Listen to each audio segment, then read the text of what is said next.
Earlier today, this is Taking Stock on Bloomberg. When it comes to your portfolio, are you asking your advisor the correct questions?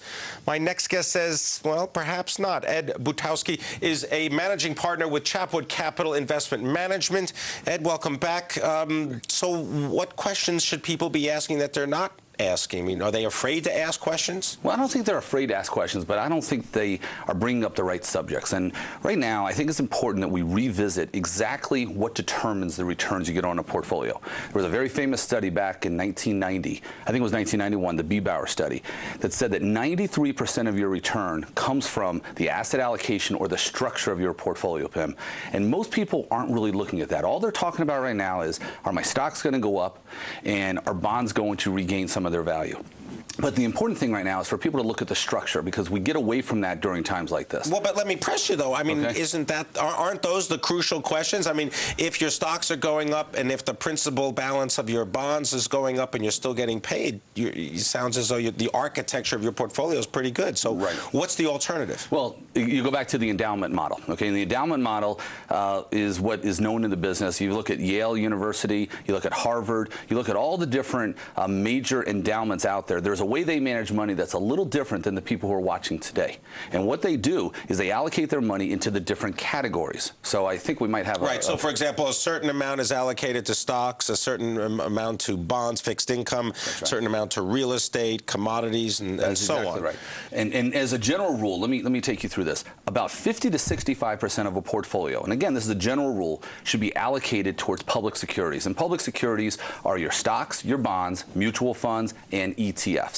Then you should have about 10 to 20% of your money in alternatives. Now, that's going to be your gold and your silver and, yes, hedge funds.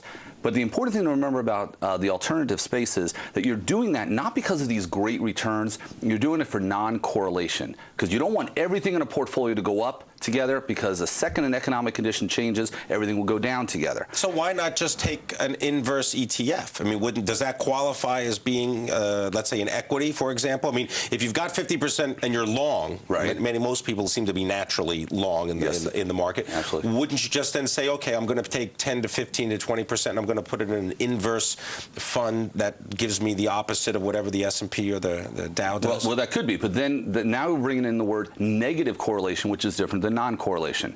We want to have non-correlated assets in our portfolio. And gold doesn't necessarily always go up when stocks are going down. So this is part of the endowment model. Then we go to real estate. Very few times are people talking about this, but you should have about 7 to 12% of your money, and again, our general rule, in real estate, and again, for non-correlation. Now, do you mean real estate in terms of real estate investment trusts? Does that qualify? Or do you mean in actual land or, a title to in actual land? Now, not everyone can follow this. So some people will then revert and do it in the real estate investment trust. But the way you should really do this is outside of any kind of security. You want to have that. And again, that's for non-correlation. All right? And people who follow these rules, I want to get to the last one, that's the one that we really need to watch out for. But if people had followed this, they might not be in as big a problem, or their portfolios might not be in as bad a shape as they are today. But here's the one that gets me. During the time right now, Pimm, people are dying to get money from a bank, and banks are not loaning it. So there seems to be an epidemic. And the epidemic out there in the front line and out there with clients are calls like this.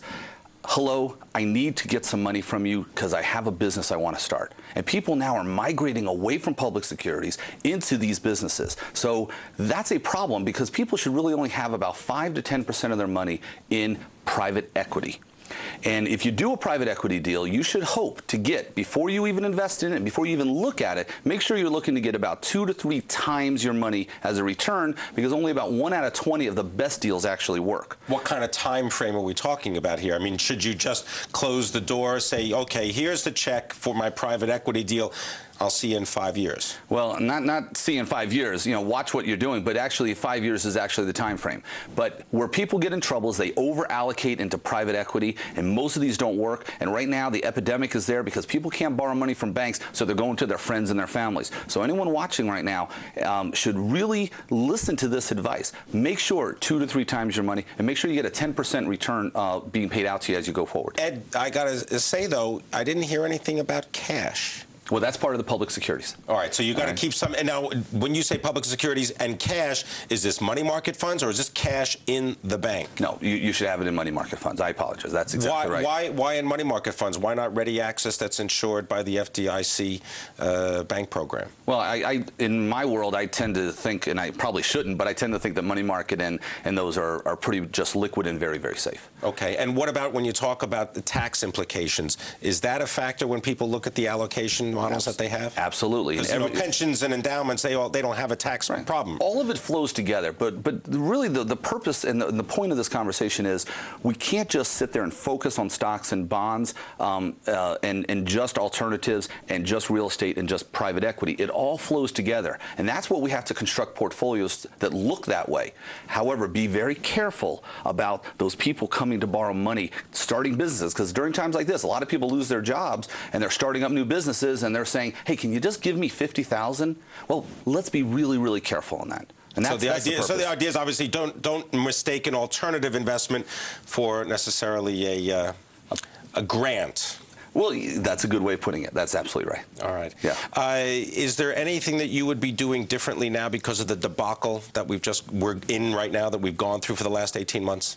There's a couple things I'm adding into my public security side. One of those, I love two companies. One of them is Neighbors, which is based out of Houston, and the other one is Basic Energy Services. Both of them are in the oil and gas business, but specifically in the gas business, and I absolutely love those companies. I live down there, and I'm sensing and I'm seeing quite a bit of activity picking up. Ed Butowsky, thank you very much, managing partner with Chapwood Capital Investment. Up next, bear market rally? We'll find out.